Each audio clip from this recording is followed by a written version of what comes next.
What is up, everybody? My name is Famous and welcome to another episode of Pokemon Go. In today's episode, we're going to be talking all about the regional Pokemon. So basically the reason for this is because trading has come out, a lot of trainers are very curious about regional Pokemon and definitely have it on their list for the top Pokemon that they want to trade. So what we're going to be doing in today's episode is talking, first off, how much does it cost to actually make a trade? We're going to be talking about the history of the regional Pokemon, how they were introduced into the game, and then we're also going to talk about if any of them are actually useful. So the first thing that we need to talk about is actually going to be the cost. So for the cost, there's basically going to be two situations that we need to talk about. The first one's going to be when you're trading for a regional that you already have, and then the second one's going to be when you're trading for a regional that you don't have. There are definitely going to be two costs associated to it, and then also the friendship level is included as well. So I went ahead and decided to put up a graphic on the screen so you can basically walk through it, go ahead and look, but the worst case scenario for a new regional Pokemon is just going to be 20,000 Stardust.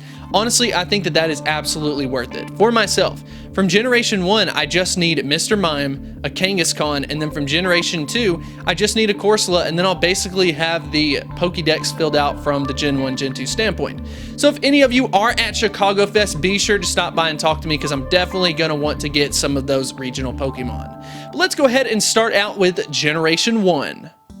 So let's go ahead and talk about Generation 1. There are 4 regional Pokemon from Generation 1. That's Farfetch'd, Kangaskhan, Mr. Mime, and then Tauros. Interestingly enough, Farfetch'd was actually a part of a global event last year where it was released to everyone. So if there was an alternate region Pokemon, I would say that most people had Farfetch'd out of all on this list. When the game was first introduced, something fairly interesting happened with these Pokemon as well that we actually do not see happen anymore. And that was that these Pokemon were in eggs. I do have some footage of a Mr. Mime and then a Tauros hatching, which is incredible. Just imagine being able to hatch a regional exclusive Pokemon. But what ended up happening with this also caused some confusion as well, because a lot of people thought that you could obtain regional Pokemon from different regions than where you actually got the egg. But John Hanke actually addressed this himself to say that that was not true.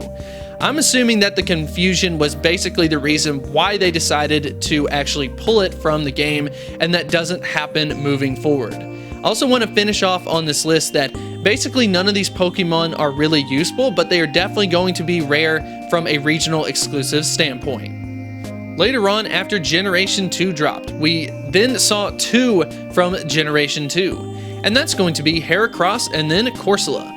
Luckily for myself, I already have a Heracross because of Chicago Fest last year. That was one of the regional Pokemon that showed up at the event.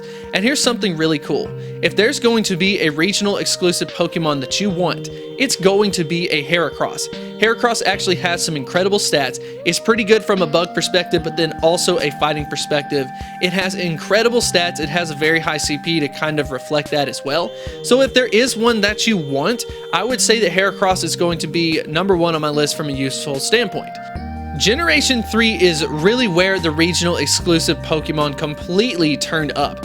We saw so many Pokemon added into this, and we also saw a lot of pairs as well. So I'm going to go ahead and list off some of the Generation 3 Pokemon, and that's Torkoal, Zangoose, Seviper, Solrock, Lunatone, Relicanth, Illumise, Volbeat, and then Tropius.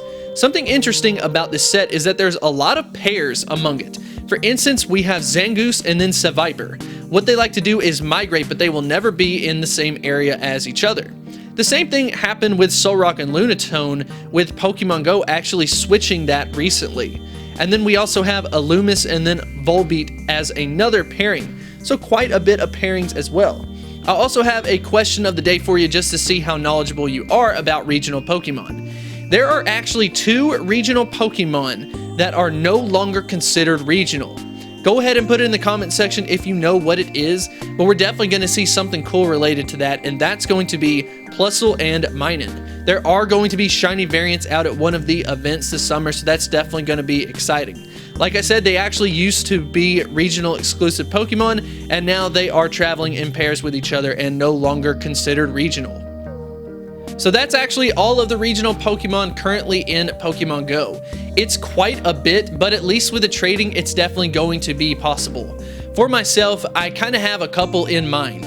I definitely want a Mr. Mime. I definitely want a Kangaskhan. I definitely want a Heracross just from the usefulness standpoint.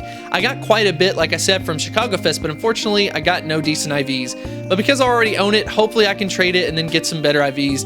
That would work out perfect.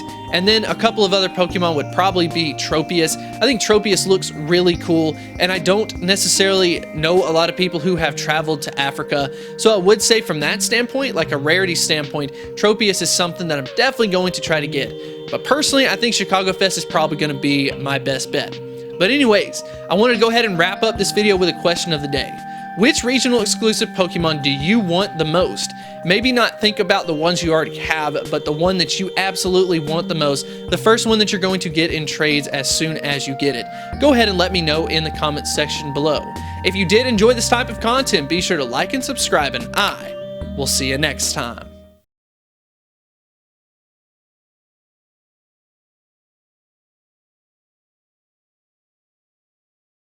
Hit me like a tidal wave, triggered by the aftershock.